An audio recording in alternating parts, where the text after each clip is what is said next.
Hello, everyone, and welcome to Fanboy Radio. This is my first official video of the channel that has any content on it, real content, fan content. Uh, I decided to do it on Attack on Titan chapter 124. Seeing as this is my first video, if you guys, I'm taking suggestions as of right now on on what the channel should be called. I thought Fanboy Radio would be good. I was gonna make it Fan Theory Radio, but then I saw that there's another channel called Fan Theory TV, and I thought that was just too close to that channel's name. But anyway, we're gonna go over Attack on Titan and just my thoughts on this chapter and its placement in the story, which I think is incredibly odd, and I'll go over why that is. Don't be confused with the title. I'm not exactly mad at this chapter. I'm just a bit confused. And yeah, usually I'll try to talk about theories for most of these videos, theories or discussions, but as of right now, I'm just going to go over my thoughts on this chapter and my opinion that I don't think that this was a necessary chapter for Attack on Titan at this moment, and I'll tell you why. I got my notes here, so I guess we'll just get right into it. The last few chapters of Attack on Titan, we see Eren. Oh, spoiler alert for anyone who obviously this is a discussion of Attack on Titan chapter 124, so we will be talking about everything that's happened in the manga up until now. So if you haven't read it, I suggest you click off the video. So yeah, spoiler alert. In the last few chapters of Attack on Titan, we see Eren finally commence the rumbling. We've all been waiting for it since it's been, theorized that once the king behind the walls created the settlement on Paradise Island, that he posed this threat to the world that the rumbling might happen. And so ever since then, us fans have been wondering if it was actually going to happen. And even in the last few chapters, we weren't entirely sure that it was going to happen. And even in this chapter, now that we've taken this kind of like really big pause into the climax of the story, it's still unsure of whether or not this is going to happen, because the last few chapters that we got acted as the pivotal climax to the entire story. Well, that's how I saw it. And to have this chapter be such a like hard push on the brakes to the momentum that the last few chapters built up is very odd to me. And that's because I thought going into this we would see massive destruction caused by the Wall Titans, either in Paradise Island, because obviously the Wall Titans are composed of, at least how it was portrayed to us, every part of the three walls on Paradise Island. That means if they all start to move outward from the middle of the settlement of Paradise Island, there are towns and cities directly outside of two of those walls. So that means that once the Wall Titans start walking, do the Eldians that live there in those settlements within the walls, do they get crushed too, or do the Wall Titans, take a really roundabout method of walking around all the buildings and passing up those Eldians to ensure that they're not hurt? It's kind of confusing, but I thought we would get the answers to that in this chapter. And if not, I thought we would have a little time skip of maybe a day or a week or however long it would take the Wall Titans to get out of Paradise Island into other countries and see the kind of destruction that they caused. But that's what we didn't get. So getting a chapter like this, I thought, was just a huge press on the brakes of the momentum that we had going into it. We open up the chapter with, and I knew it kind of immediately that was Andy's dad. I guess I recognized the hat and the cane. but I knew it immediately that it was going to be Annie's dad. So going into it, I thought if we weren't going to get the destruction of the rumbling in this chapter, then we would at least get some action with Annie, her kind of waking up, being dazed and confused and walking around and trying to figure out what's going on, figuring out that the rumbling is happening, what's happened to Bertolt and Reiner, and meeting up with our main characters. But we don't get that. And it's weird first of all, it's weird that it's even happening in the first place, because I'm not sure exactly how relevant Annie is to the story at this point.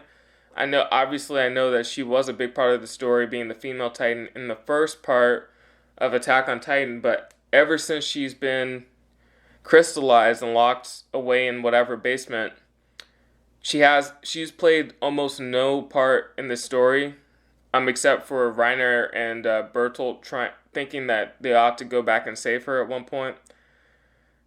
And I don't know what her relevance is here. So, to me, this chapter, not only opening up to Annie's dad and then ending on Annie, we don't even get to see her. And not only that, hold on. Not only that,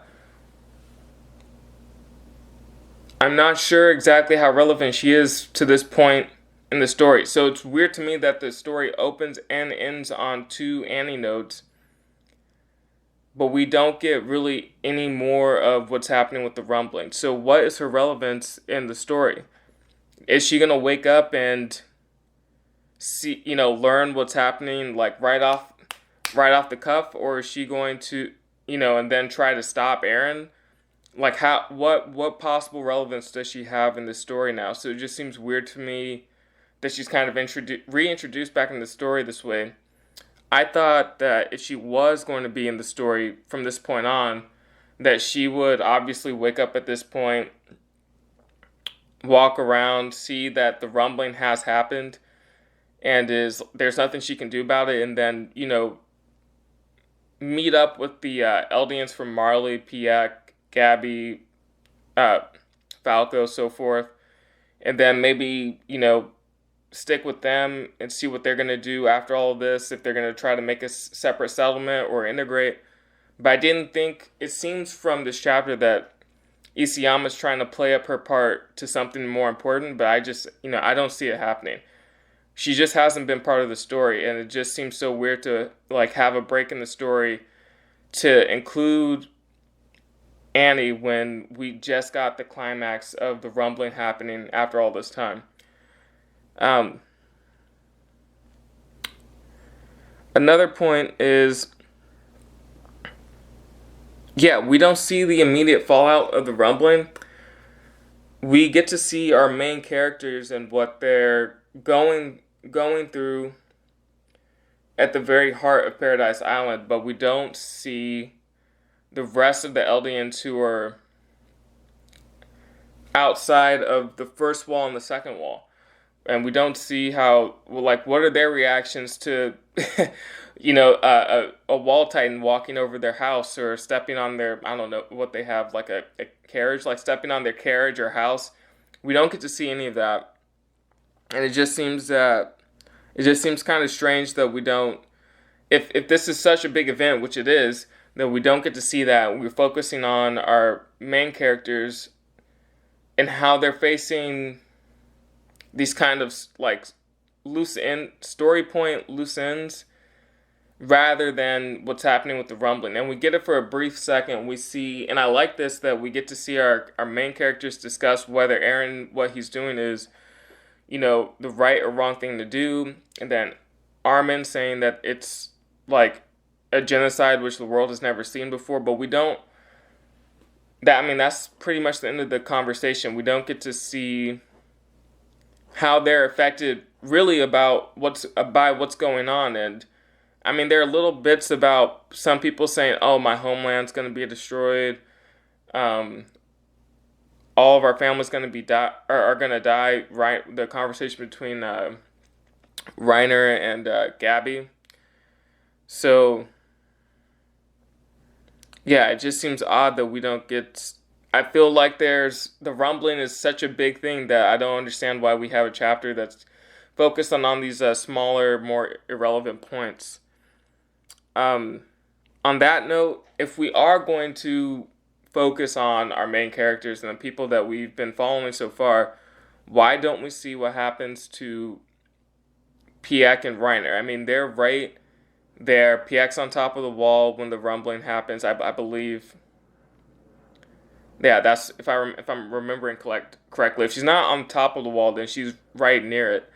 And Zeke is face down on the floor, right next to the wall as it falls. And we see Reiner apparently protect Gabby here, which is kind of incredible to me because it seems unlikely, but we don't see what happens to Zeke or PX, so it's very strange not to.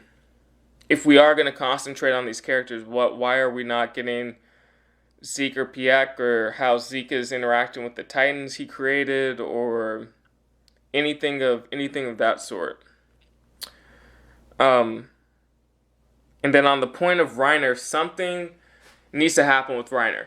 This, if we are going to take a pause from the climax of the story and all the action that's going on and kind of deal with the endings of all these character arcs, something concrete needs to happen with Reiner, because he was an interesting character at first, and I think a lot of people would agree with that. Him being a child soldier and him integrating with the people on Paradise Island and being friends with all of our main characters, and then choosing to be a warrior and his kind of split personality and dealing with all this. But from this chapter, we don't really get to see anything other than Reiner being like depressed, like he's been since the beginning of the time skip. And on top of that, he doesn't really even do anything. He protects Gabby, which, okay, sure. I can see why she's, a pretty decent part of the story at this point. But in any case, he protects her, but then I guess he's injured, but he finds a place to go rest and he goes to sleep and that's it. So if we are going to take a break from the action, we need a concrete ending for Reiner. It can't be because I don't think he lives. Because I don't think he wants to, but I don't think he lives to. If the new world is created and everything's destroyed, I don't think he has a part in that. So if he dies, I feel like we have to get a very concrete death for him. On that note, I thought that Connie and John would try to seek out Reiner and maybe capture him. I guess that's more inconvenient than just taking Falco. But Falco hasn't really done anything to them. I know he's on the other side of things, but he hasn't. He's been mostly a quote unquote good guy for the most part.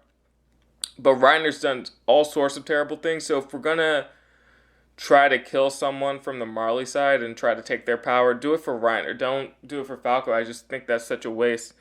Because, yeah, Reiner's character arc, I don't see where it ends as of right now. And I thought we would get something that hinted towards that in this chapter, but we don't. And it's just very, very weird to me. Why? Okay, and then why are we talking about Connie's mom in this chapter? Like, I get it, kinda, but it was so long ago that, and I don't think it's been mentioned at all in the story since it's happened. Maybe someone who's been paying closer attention to the story that I have knows that at one point Connie said, "Oh yeah, but I gotta save my mom," or something. But if he hasn't, it really hasn't been brought up since it's happened. And so to have to have Connie's mom be such a pivotal part of the story, where Connie kidnaps Falco and goes against the rest of, goes against Armin, Mikasa, John, and just takes him in the middle of all this chaos rather than, trying to feed him to pixies. He just leaves to go save his mom. And then for Gabby's character, and her character arc and her trying to find Falco, it just seems so weird to have Connie's mom be like the focal point in these storylines, and for it to be brought up so abruptly, it seems strange. And also, I don't think that Connie would take an innocent kid and just in the middle of all this chaos and try to go kill him. It just seems very, very strange. So I hope that whatever this little side story is with Connie's mom that got introduced in this chapter gets I know didn't get introduced like his mom being a Titan in this chapter, but that it's playing a role in the story at this point in time. I hope that it gets resolved in a satisfying way, because it just seems so random to stick it in the middle of the story right after the chapter where we get the rumbling. It's like, oh, Eren does all this, fights against Zeke, meets Ymir in the past, starts the rumbling. Next chapter, oh yeah, what about Connie's mom? It's like it's very strange, and it seems kind of odd. And so I don't want to, I know it's been kind of a lot. This has been like a complaining review of this chapter, but I think Isayama's doing something that could possibly be very good here, because him taking a step back from the climax of the story to tie up these little loose ends to the main characters we've followed so far could be good, because from a lot of anime and manga that I've seen and read, I know that towards the end of some of those stories, the creators kind of bulldoze through the climactic end to get to the very conclusion of the story, and oftentimes they miss a lot of loose ends. Looking at you, Naruto, and Magi and Toriko, but so him stepping back could be good, where he makes sure he covers all the loose ends in a satisfactory way. It just seems kind of weird to me that he's doing it right now, right after we get to see the rumbling being commenced. But if he is going to tie up loose ends, I hope that he doesn't leave us with more questions than answers, because in this chapter I feel like nothing really gets solved with regard to the loose ends. I mean, we see Gabby's character arc come to at least a point where we're not all frustrated with her, and she saves Kaya, which is good. But everything else just opens up more questions, like why are the mindless Titans? First of all, why are they still Titans? Can the founder revert them back to humans, like Gabby said? And if they can't, if he can't, if Eren can't / Ymir can't, why are the mindless Titans attacking people? Can't Eren / Ymir tell them, oh yo, chill out, don't attack our people, our Eldians here? And if they can't do that, what happened to Zeke? Because he created those Titans, so he should be able to control them. So I think it's important to bring him up, but he's not even brought up. And the problem of the mindless Titans going around trying to eat people gets resolved without Zeke being mentioned at all in this chapter. So I thought that was weird. So it just left us with more questions, and we're not clear on what Eren's powers are, because like Gabby said, the founding Titan should be able to do all sorts of things. So why is Eren not? Why did he not do anything with the mindless Titans? That's a big question that's not solved here. Maybe he could only do what he could when he was in contact with Zeke. So in that whatever few seconds that his head landed in Zeke's hand, maybe the only thing he could do in that time period was, have Ymir commence the rumbling. And then once he was out of Zeke's hand, he couldn't do anything more with the founding Titan because he lost contact with Zeke. So maybe that could be a thing. But yeah, we need, since we're on the topic of these little loose ends, we need a satisfactory conclusion with Annie, with Reiner, with Aaron's powers, with Zeke, with Piek, with Levi and Hanji, and Falco and Connie's mom. There's just so much. If we're gonna concentrate on this stuff in this part of the story, when so much other things are happening, we should at least get some endings to some satisfactory ending to those questions, some good answers. Which is why, yeah. So, which brings me back to the conclusion, which makes me question why this is a chapter. Going into it, I thought we would just see the result of the rumbling or see it in action and then have all these loose ends kind of tied up after that happened. But hopefully Isayama, I believe in him. I've loved Attack on Titan thus far, so I believe that he's going to do something good with this. And I guess since we're focusing on this stuff, Attack on Titan is going to take some time to end later than expected. But yeah, tell me if you guys listen this far. Tell me what you think in the comment section. Give me feedback on the video. I don't have a lot of equipment, just a voice recorder. So, and yeah, if you have any ideas about the title of the video or title of the channel, let me know.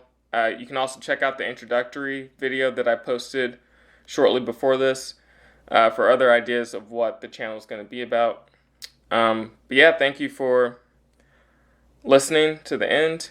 Have a good night, you guys, and I'll talk to you later. Bye.